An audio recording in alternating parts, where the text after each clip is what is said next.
This is the Gorehound Storyteller Hour. I'm with Jason Tamarack. This is a new series we are doing about real life, paranormal, and scary stories from real people. Jason's about to tell us a scary story. What's up, Jason? Hello. I do have a scary story, or several scary stories, but for today, I guess first of all I should say this is a drug story, or during the time when I was abusing drugs. If I trigger someone, I do apologize. That's not my intent. My intent is to share my story as it happened, or as I remember it happening to me. Or us, as it were. Okay, so I lived with this kid for a while. His name was, well, I'll just call him Mikey. And Mikey and I, we enjoyed staying awake a lot. Usually for better than 3 days. Jeez. But never before the third day would any weird shit happen. And the first time I noticed it, Mikey yelled at me, told me, don't pay attention to it. I know it's there. Fuck off. So it was our third day, and I keep hearing this banging, like someone's closing one of the cabinet doors in the kitchen. And I go down there, I never see nothing. I go down there, I never see nothing. Well, out of the corner of my eye, on one of the last times, and Mikey had come downstairs, I see this little dark shadow gremlin-looking thing, about 3.5 feet tall. So wait, really skinny. Back up. Okay, What kind of drugs were you doing? Are we allowed to say? I don't know. Okay. Is that too personal? I don't care. Okay, it's up to you. Just wondering. At that time, my drug of choice was methamphetamine. I've gone through many periods in my life where my drug of choice changes, or has changed. Anyway, I am in recovery now.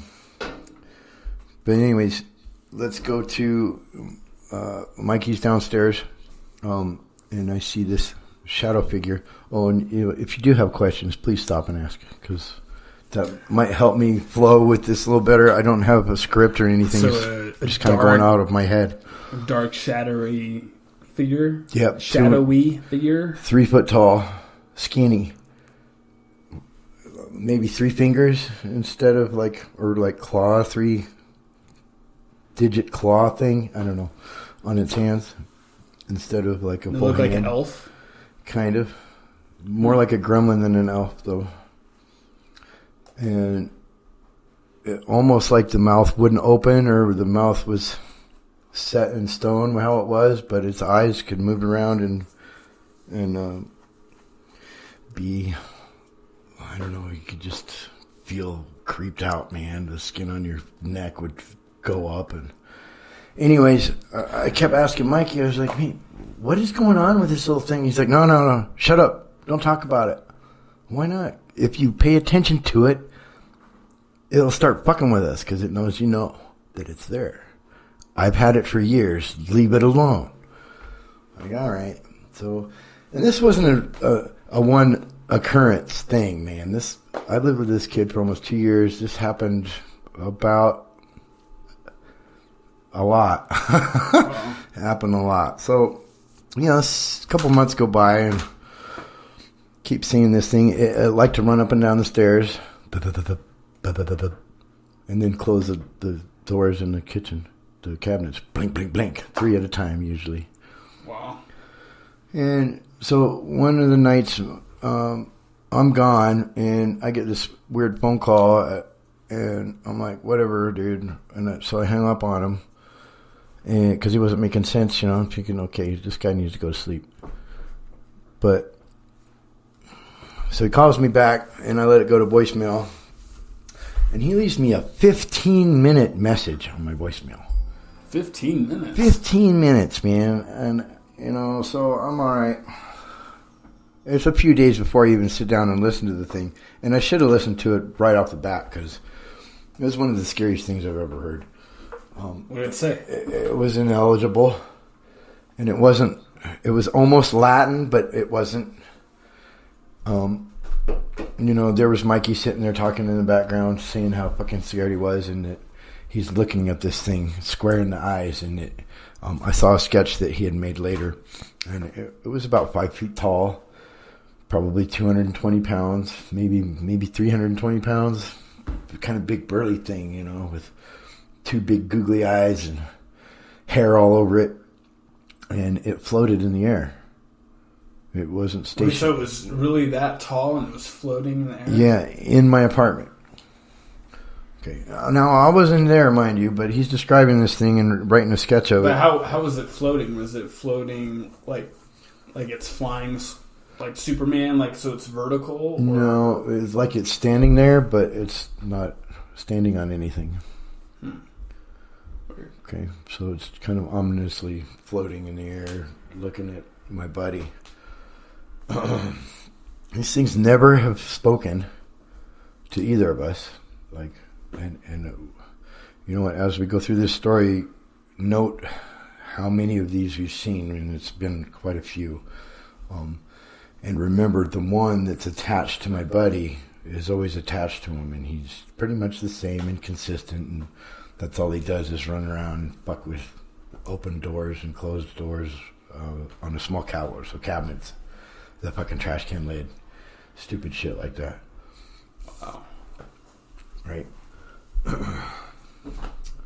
So he's telling me about this creature, and he's fucking crying. He's so fucking scared, man, this poor kid.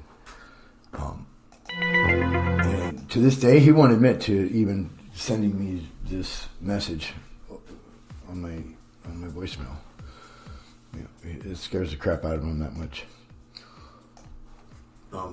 So let's fast forward a little bit more, and I'm seeing this gal, and she's, using and crazy and whatever.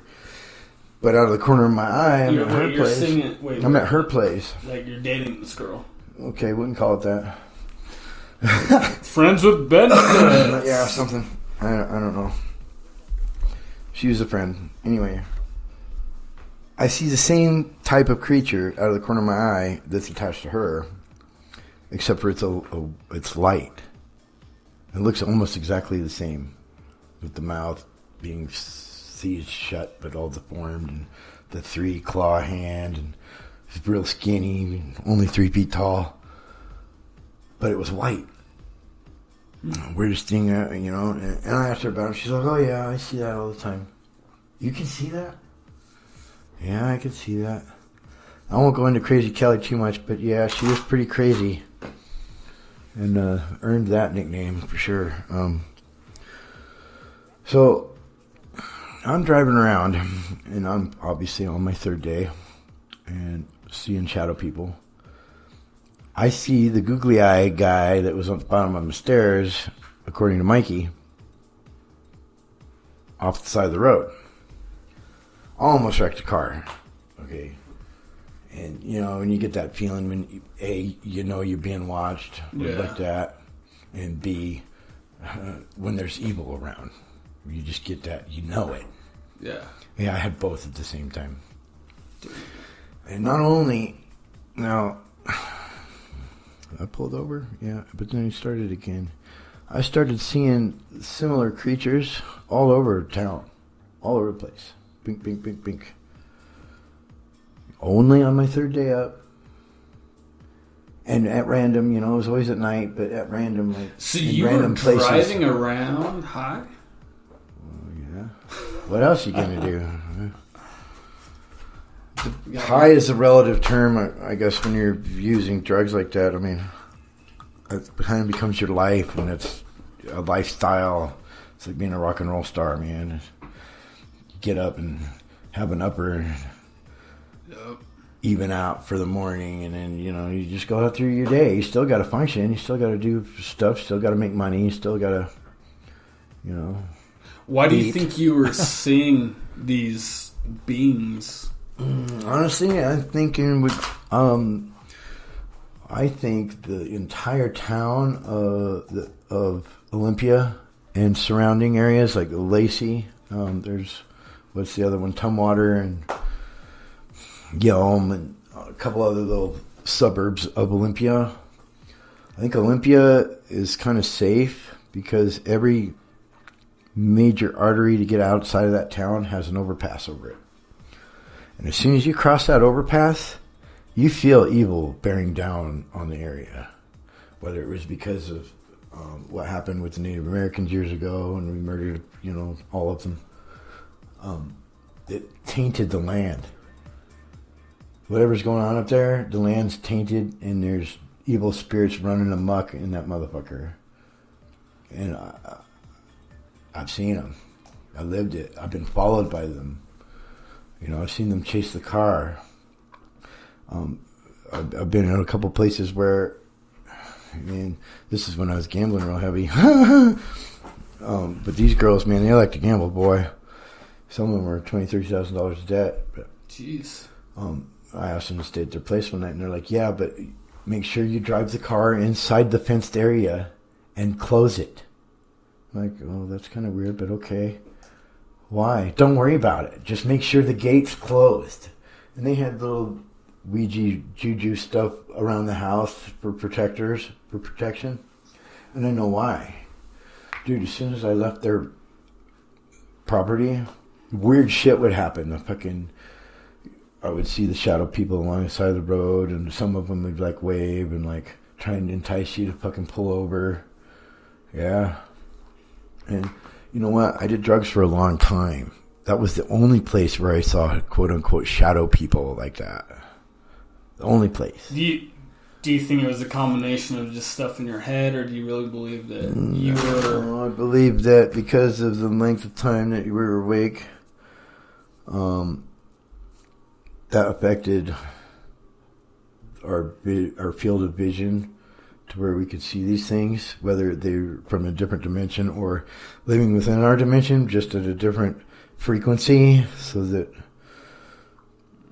because shit exists at different frequencies as well as different dimensions. We can't see everything with our normal vision. It's 10 to 12% of the visual spectrum we can see. That's not very much. Roy G. Biv. We're pretty arrogant when it comes to some of that stuff because, I can't see it. It must not exist. Okay, can you feel that? Yeah. I'm a very energy sensitive person. I notice when things are different. I can tell when someone's in a bad mood, a good mood, depressed, happy, sad. I don't have to look at their face. I can tell by their energy. Yeah. So, you're empath. Is that what they call it? Yeah, Empath? I believe so, yeah. Some people get skewed when you say that word. That's why I didn't use it, because then they think you're telepathic and shit, which is not true. Well, also, empathy is being able to recognize somebody else's feeling suffering, really feeling their feelings. Yeah. Where sympathy is acknowledging their feelings. Right. You acknowledge that they're... And apathy is not giving a crap. Exactly. There's a lot of that. There's a lot of that going around. All right. Was there another one I wanted to talk about that kind of brought all of these things together? Yeah, I did talk about Crazy Kelly and her little white thing that would run around. That's pretty much all I had, None of those events really helped or hindered my sobriety.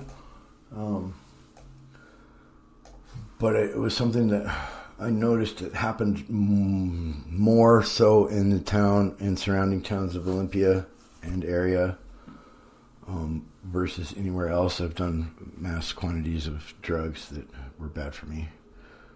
Yeah. I lived in Kansas, in Wichita, Kansas for many years, and many years for a year. And I didn't see any shadow people there, but that's a story for another time. Yeah. And that was a really bad story. So, where are we at? I only did give us 15 minutes. Damn. Give us an introduction to that story, man. What kind of introduction are we talking about? Oh, to the Kansas City?